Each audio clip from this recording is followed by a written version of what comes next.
বলো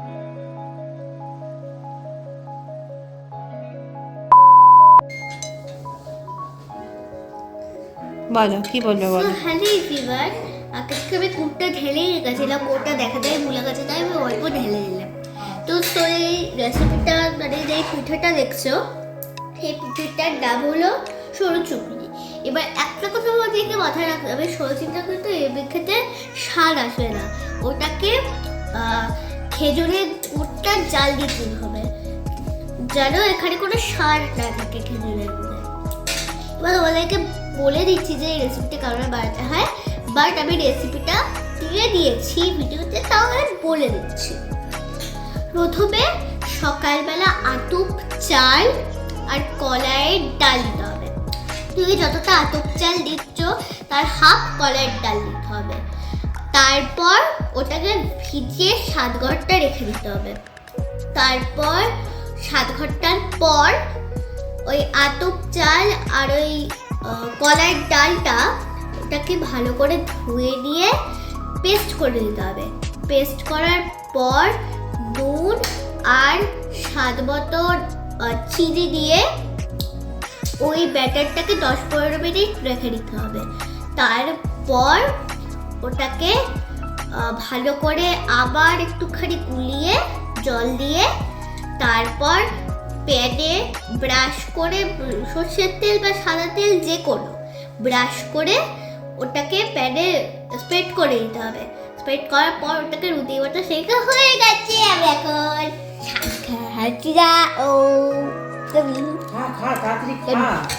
কেমন হয়েছে? ভালো। আরে গুড়ে ভিজিয়ে খা। গুড়টা খাই ঢেলে দিয়েছি। ঢেলে নিয়েছি গুড়টা। কে বানিয়ে দিয়েছে এটা? প্লিজ প্লিজ প্লিজ প্লিজ দেখাও দেখাও।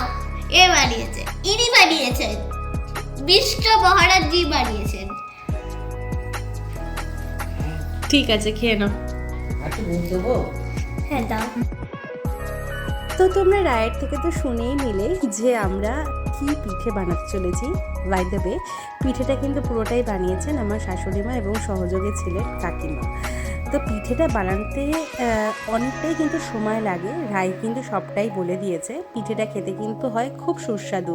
এটা কিন্তু তোমরা খেজুর গুড় দিয়েও খেতে পারো, কিংবা তোমরা কিন্তু কোনো রকম কোনো ঝাল ঝাল তরকারি দিয়েও খেতে পারো, খুব সুন্দর হয়। জিনিসটা একদম কিন্তু পাতলা করে বানাতে হবে, যেভাবে কিনা দেখানো হয়েছে, এবং কিভাবে কি করতে হবে সেটা কিন্তু সবই রাই বলে দিয়েছে। একদম দেখো পাতলা করে, একদম মিশ্রণটা পাতলা করে দিয়ে তাওয়াতে বা ননস্টিকের কোনো প্যানে দিয়ে সেটাকে জাস্ট এফোর করে একবার হালকা করে ভেজে নিতে হবে, একদম অমলেটের মতো যেরকম হয় আর কি। খেতে কিন্তু খুব সুন্দর হয়, এবং সেটাকে কিন্তু ভাজ করে তুলে একদম রেখে দিয়ে একটুখানি ঠান্ডা হলে কিন্তু তোমরা খেজুর গুড়, যেটা যেন ঝোলা খেজুর গুড়, সেই খেজুর গুড়টা দিয়ে কিন্তু খেতে খুবই সুন্দর লাগে। এবং এটা কিন্তু আমার শাশুড়ি মা পুরোটাই নিজে করেছেন, এবং এইরকম কিন্তু অনেক পিঠেই ওরা কিন্তু করে থাকে। তো সবসময় সব ভিডিও নেওয়া হয় না, কিন্তু এটা কালকে আমি তুলেছি, যেহেতু এই সরু চুকলিটা মানে আমি এটা জানতাম না, মানে এটা আমি এখানে এসেই শিখেছি বা খেয়েছি। তো দেখো এই ঝোলা গুড়টা মাছদিয়াতে তো খুব ভালো গুড় পাওয়া যায়, মাছদিয়া থেকে নিয়ে এসেছিলো আমার হাজব্যান্ড অরিন্দম, এবং সেই গুড়ের থেকে কিছুটা গুড় কিন্তু ঢেলে নিয়ে সেটা একটুখানি কিন্তু আমরা গরম করে নিয়ে আর একটু পাতলা করে নিয়েছি, একটু জল মিশিয়ে। সেই ঝোলা গুড় দিয়ে কিন্তু খেতে এটা ভীষণ ভালো লাগে, এবং এটাই কিন্তু ছিল আমাদের কালকে রাতের ডিনার।